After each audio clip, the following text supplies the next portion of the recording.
And the world is made of energy, and the world is electricity, and the world is made of energy, and there's a lot inside of you, and there's a lot inside of me. Hello, and welcome to Magical Tea Time again with Dr. Rebecca Wiley. The subject for today is once again on twin flames. However, this is how to manifest a twin flame in your life. I can't tell you how many sessions I have with clients on this exact subject. And it's actually very easy and very fun to do this.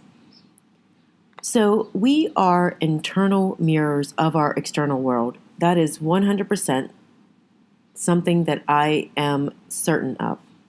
What we are experiencing on the inside, internally, directly reflects our external world.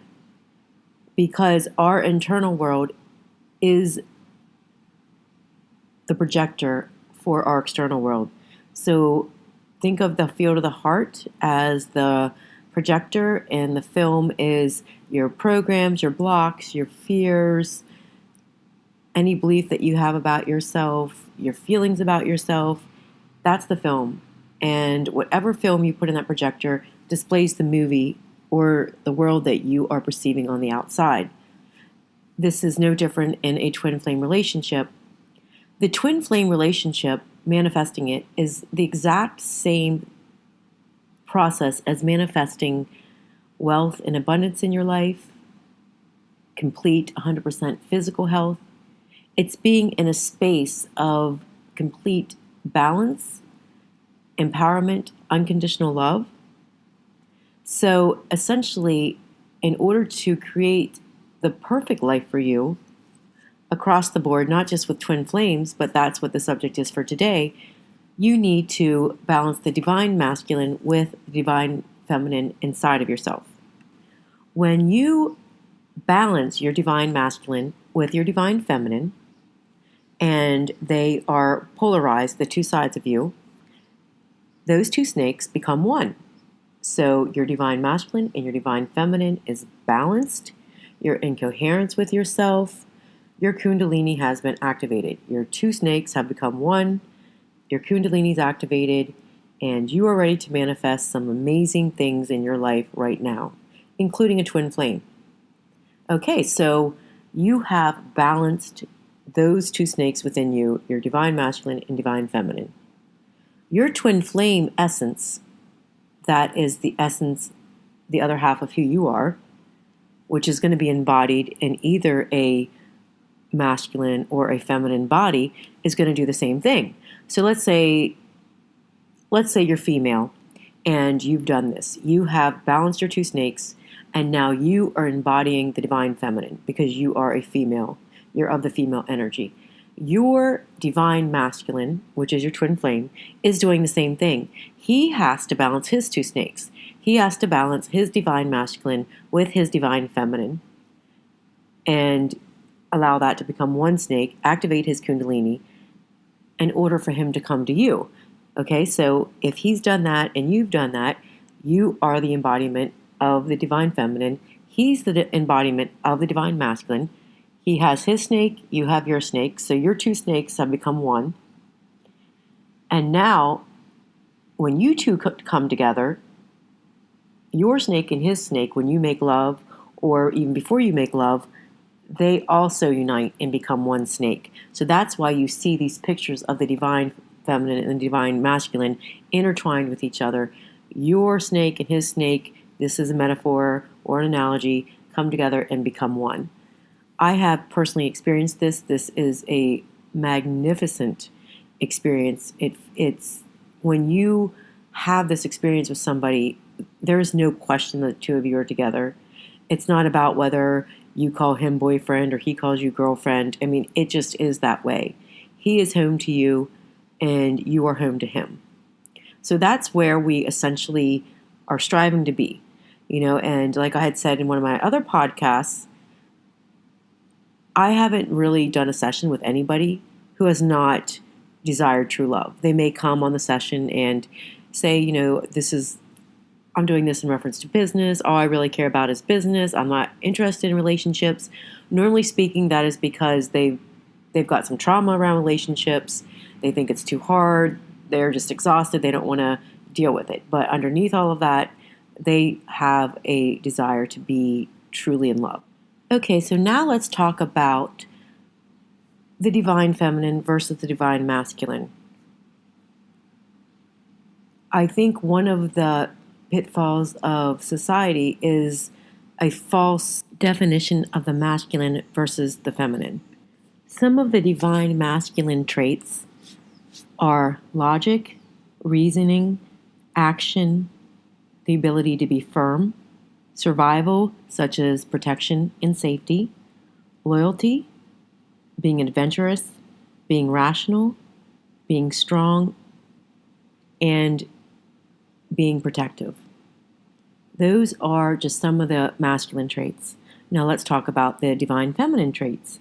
We are dealing with intuition, nurturing, creativity, flexibility, healing, being gentle, being wise, emotional, and expressive. Those are just some of the divine feminine traits.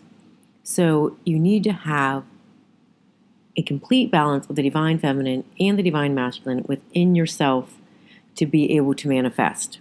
Someone that is too much in their masculine may have experienced a time in their life where they weren't protected, they didn't feel safe. So I'll take typical examples. Oftentimes I'll get clients who are females and they are too much in their masculine. They're too much in worrying about the safety of everybody else, whether everybody else is going to be protective. They're not in a position where they can trust their environment. This makes them get too much in their masculine energy. So oftentimes they'll attract, if you're too much in your masculine energy, you're going to attract a man who's too much in his feminine energy. A man who is, you often hear women say, they don't really do anything. They're not going out and taking action. They're procrastinators. I'm not saying that that's a feminine quality to be a procrastinator, but what I am saying is that a person who is a doer and action-oriented does have that masculine ability about them. So a woman that's too much in her masculine will attract a man that's too much in their feminine, and vice versa. So in a healthy relationship, both the man and the woman, or both partners, need to be able to get in their masculine and in their feminine equally. So I'll give you a 3D typical example. If you have a healthy home and let's say you're married and you have kids and you both have careers, there's that ability to, okay, I can nurture, I can get out and work for the family, I can be creative, I can think outside the box. Both couples are able to do this equally. Their family runs very smoothly. They step in where needed. That's the ability to cross the masculine and feminine roles and to be both in their divine masculine and their divine feminine. The divine feminine, if you think about this, that divine feminine is the ability to play and to be creative and to nurture your inner child and to be flexible and to be really centered within yourself while feeling protected and safe and like there's loyalty around you.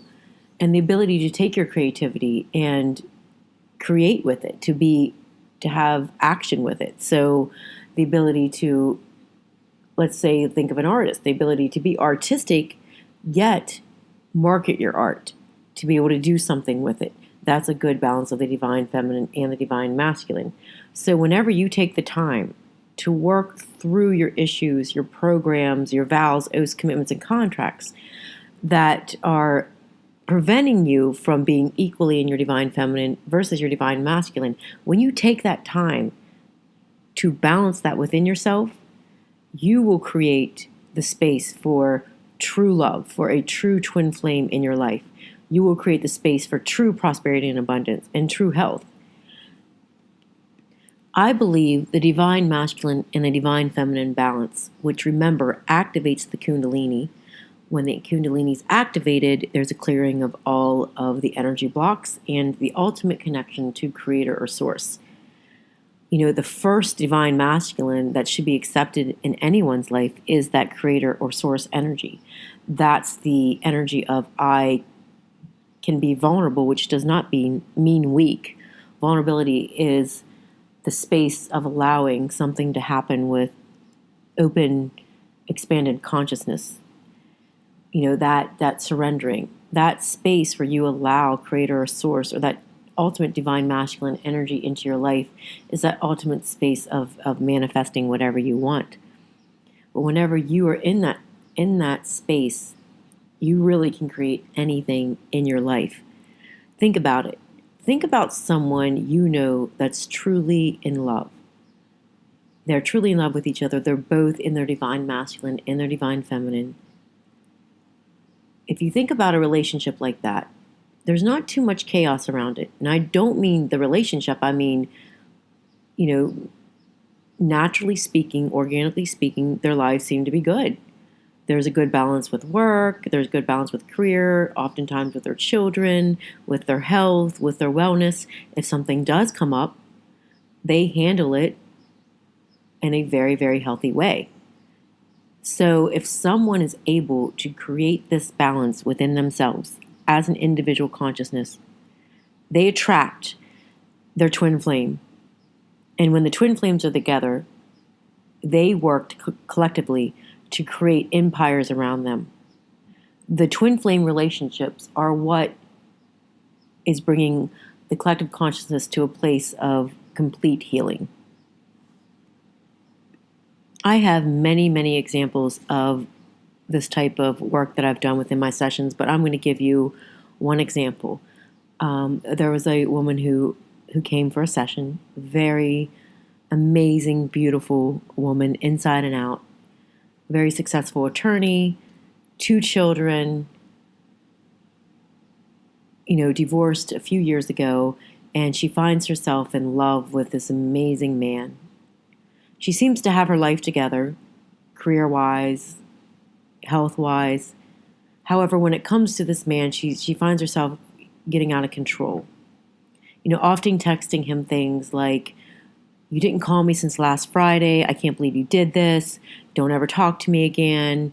Texting him over and over again, sometimes drinking a little bit too much and calling him and not even really remembering what she was saying to him or what she had said to him while she was drinking.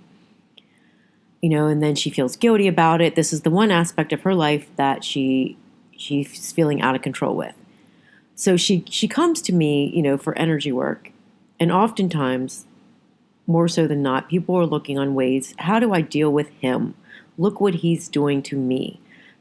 That will never work. The miracles occur when you work on yourself internally. So we went right into, okay, where is this abandonment and rejection coming from? This abandonment and rejection that you are living this program from, that he doesn't really like me, doesn't want anything to do with me, I'm not worthy and deserving, if I let someone close to me, they're just going to end up hurting me, all of these programs that she had been running since a child.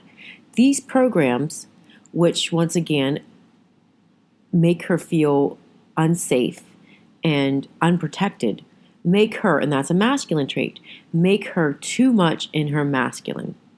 So she's ready to attack. I'm not going to get hurt. I'm not going to get abandoned. I'm not going to get rejected. So what I said to her is, you and I need to work on the abandonment and the rejection. Let's get into a space where you can relax. You can be your feminine self. You can be creative. You can meet your inner child. You can play and be flexible while feeling protected and safe. So we did some work around this, and it wasn't a long time. It was probably one session. Did a meditation, got her into that space where she needed to be, where she was letting go of those fears of being rejected and abandoned and opening up and being vulnerable to actually him coming close. So she totally changed the vibe she was projecting. And that vibe she was projecting was, get close but not too close. I know you're going to hurt me. So it's the law of attraction. He'll come and sleep with me, but then he'll leave me. It's like a self-fulfilling prophecy. So when she got in that divine feminine and she really projected the I am worthy and deserving, I deserve unconditional love, I unconditionally love myself. Guess what? All of a sudden, he comes to visit her in her town. They have an amazing time together. Actually tells her he loves her. And then, it goes from there. I'm not saying it was perfect from there, but what I am saying is as soon as she reprogrammed herself internally, her mirror then changed, and he changed in reflection to that mirror. And then you just keep going from there. So if something is happening in your relationship that you don't like, or in your relationships that you don't like, you absolutely are projecting this internally. There is something going on within you that is projecting this reality outside of you. This is the exact same reason sometimes, like the example I just gave, he was a pretty good guy. Like he was not a false twin flame. He was not a guy that was out to hurt her. I mean, I could tell that. So as soon as she made some adjustments, he felt her energy, he came closer, he felt it was safe to. That's not always the case. A lot of times we attract our false twin flames based on these exact programs of being unworthy, fear of abandonment, fear of rejection, fear of attaching. So we're attracting the false twin flame. And that's someone that's going to terrorize us enough to get us out of this. But we don't want that dynamic either. So, it's something that you need to work on within yourself. You always need to remember that. So honestly, what I suggest, if you want to attract your twin flame, there are a lot of twin flame meditations, very powerful ones, which I will do in future podcasts. However, the first and foremost thing you need to do is work on that mirror inside of you. And what I suggest is sit down, look at yourself in the mirror.